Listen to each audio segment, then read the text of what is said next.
24 news. मैं हूं आपके साथ तनीषा भारद्वाज। मैं स्वागत करती हूं आपका। सवाल तो पूछेंगे नवरात्र हिंदू धर्म का वो त्योहार जिस त्योहार को हिंदू धर्म के लोग औरतों के लिए मनाते हैं, यानी कि इस त्योहार में हमारे देश में हर कोई औरतों की पूजा करता है, कन्या जमाता है, लड़कियों को मां लक्ष्मी का स्वरूप मानकर उनके पैर छूकर उनसे आशीर्वाद लिए जाते। लेकिन क्या सिर्फ मानने से एक औरत देवी का रूप हो जाती है, या इसके लिए हर किसी को कुछ ना कुछ कर दिखाने की जरूरत है? सवाल तो पूछेंगे, शायद इसलिए आज मैं यहाँ खड़ी हूँ और आपसे पूरे देशवासियों से एक सवाल पूछती हूँ।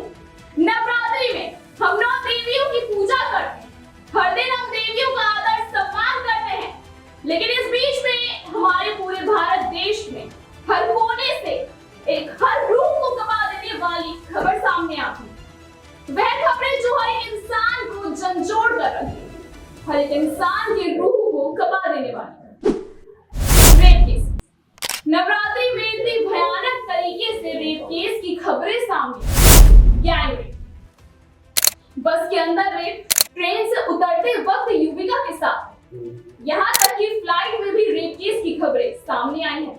कोलकाता, अगर हम कोलकाता की बात करें तो उसे लड़की को इंसाफ दिलाने के लिए पूरा देश एक हो गया। लेकिन जब ये पूरे देश एक हो गया था, अगर हर कोई कैंडल मार्च में निकला था, तो सवाल यह है कि कौन है वे लोग जो ऐसा करते हैं? जब सब लोग कैंडल मार्च में शामिल होते हैं, हर कोई स्टेटस लगाता है, हर कोई मोमबत्तियां लेकर सड़कों पर घूमता है, हर कोई आ रहा है जस्टिस फॉर विक्टिम का स्टेटस लगाता है। लेकिन मेरा सवाल ये है कि जब हर कोई इसमें शामिल है तो गलत कौन है? आखिर कौन करता है? नवरात्रि के पावन पर्व और महिलाओं के प्रति आदर सम्मान की बात करते हुए जो सवाल उठाया है, वह न केवल विचारणीय है बल्कि हमारे समाज के लिए एक कड़वी सच्चाई को उजागर करता है। नवरात्रि में हम देवियों की पूजा करते हैं, उन्हें मां लक्ष्मी, दुर्गा और सरस्वती का स्वरूप मानते हैं, लेकिन वही समाज दूसरी और महिलाओं और बच्चों के प्रति अपराध करता है, विशेष रूप से बलात्कार जैसे गंभीर अपराध।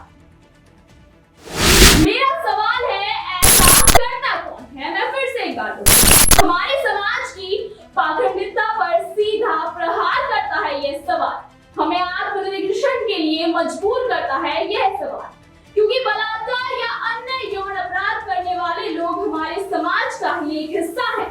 वे हमारे आसपास के परिवार समुदाय में हो सकते हैं, लेकिन उनके अपराध कुछ छिपे रहते जब तक कि वे सामने नहीं आते। जब हर कोई कैंडल मार्च में शामिल होता है, न्याय की मांग करता है, सोशल मीडिया पर स्टेटस लगाता है, तब ये सवाल और महत्वपूर्ण हो जाता है कि आखिर कौन है जो इन घिनौने अपराधों को अंजाम देता है।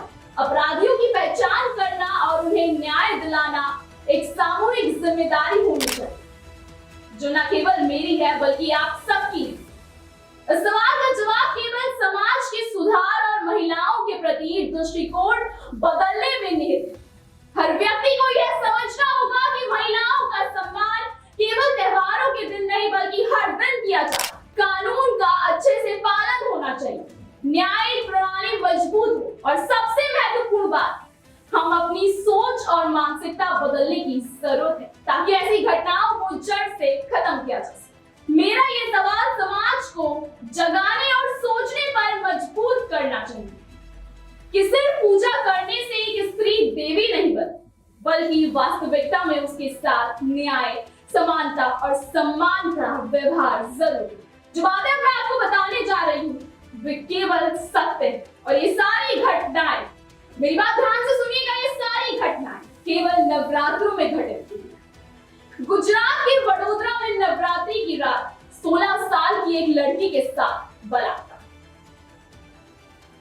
नवरात्र पर मंदिर घुमाने के बहाने युवती को नशीला पदार्थ खिलाकर दुष्कर्म करने का मामला। नवरात्र के पंडाल से बच्ची को उठाकर रेप की कोशिश, नाकाम होने पर मार डाला। प्रयागराज में दुर्गा पूजा देखने गई बच्ची के साथ हैवानियत। बदलापुर के बाद पुणे में गैंग रेप, 21 साल की लड़की संग हैवानियत की हत्या। आप लोग सोच रहे होंगे ये तो वो खबरें हैं जो हम रोज सुबह न्यूज में देखते हैं, लेकिन ये खबरें अब एक सवाल बन गया है। अगर हर कोई कैंडल मार्च में शामिल है तो ये घटनाएं हो क्यों रही है, वो भी ऐसे समय में जब पूरा देश देवी की पूजा कर रहा है। क्या केवल देवी की पूजा सिर्फ हमारे मंदिरों तक सीमित है? क्या हमारा ये फर्ज नहीं बनता कि हम एक लड़की की रक्षा करें? दीजिए मेरे सवाल का जवाब कि अगर सब सही है तो गलत कौन है? सवाल तो पूछेंगे, मैं इसका जवाब जरूर दीजिएगा कि आखिर गलत कौन है।